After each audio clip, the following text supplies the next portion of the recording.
Yo guys, nandito tayo para ituro naman natin ang ating pagkoconnect ng mga different intercom but the same brand. Ito kung makikita natin, ito yung dalawa ko Shark Pro and ito yung bago kong Gear Elect GX8. Kailangan natin i-connect yung tatlo. Ito sa akin, sa kapatid ko, sa kapatid kong babae. Kailangan natin i-connect yung tatlo na yan para makapag-usap naman kami sa mga rides. Silang tatlo ay may kakayanan para makakonect sa 8 riders. Kaya itong tatlo na to, simpleng-simple lang mag-connect. Para mag-connect nyan, tuturo ko sa inyo in few steps. Let's start.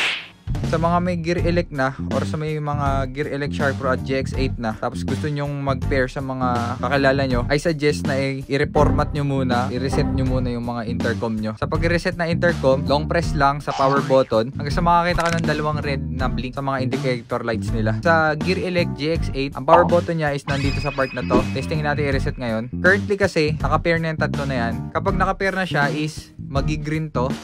Magi-green din yan kasi para silang Gear Elect Shark Pro. Magi-green yan na slow beeping or slow blinking na green. Dito naman sa Gear Elect GX8, para siyang umiilaw ng paliwanag yung ilaw niya. Pero mabagal lang, hindi siya nagbi-blink. Pagka yung Gear Elect natin is nagbi-blink na mabilis, ibig sabihin nun hindi pa siya naka-pair. I-testingin natin di sa Gear Elect GX8 muna natin. Power button, hold mo lang hanggang sa mamatay. Tapos hintay mong magkaroon ng dalawang blink na red.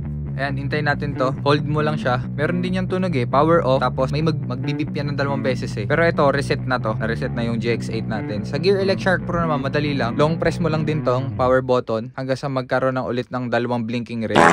Yun, tapos na. Ganun din, Gear Elect Shark Pro. Power up.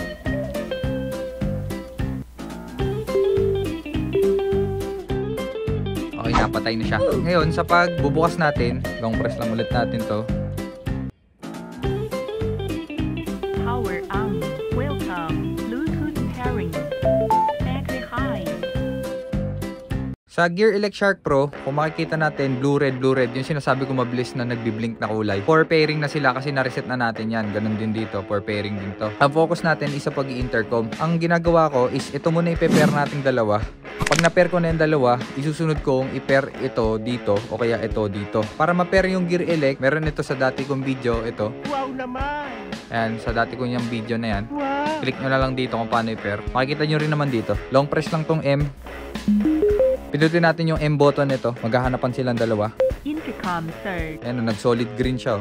Nagsabay silang beep. Ito naman naghahanap. Ngayon, habang hinahanap na yan, ito, dito tayo. Yung para sa intercom mode niya, ito, pindutin natin to. Okay, hindi pa na nakikita. Try ulit natin. Ito, try ulit natin to. Dito pala guys, may maririnig kayo dito na iba't ibang modes eh. Dito siya pinabago yung modes. Meron kasing mode to, Bluetooth intercom mode, para sa dalawa lang. Bluetooth group intercom mode para sa 8, 2 to 8, tapos music sharing. Sa unang pindot mo, dito sa menu button na to, yung para sa dalawahan lang, kaya pipindutin mo yun. Hintayin mo yung Bluetooth group intercom, second na pindot nito. Pag napasok na natin yung Bluetooth group intercom mode, ipapahanap natin siya dito. Pindutin ulit natin to, long press. Hanapin nitong Gear Elect na Shark Pro na to. Pindutin natin yung M.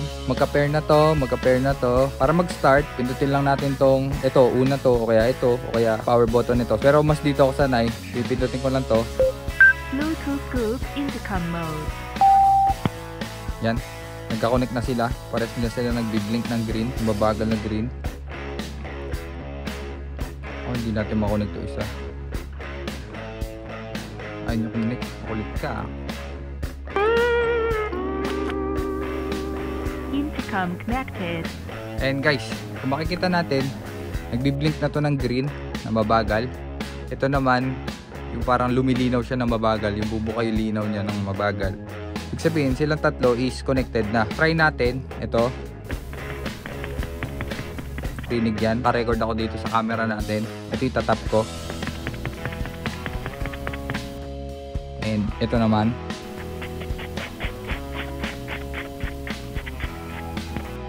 And ito naman sa dulo.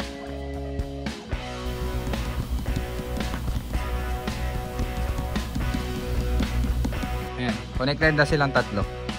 Kung may tanong kayo, comment down below lang kayo. Thank you guys. Ride safe.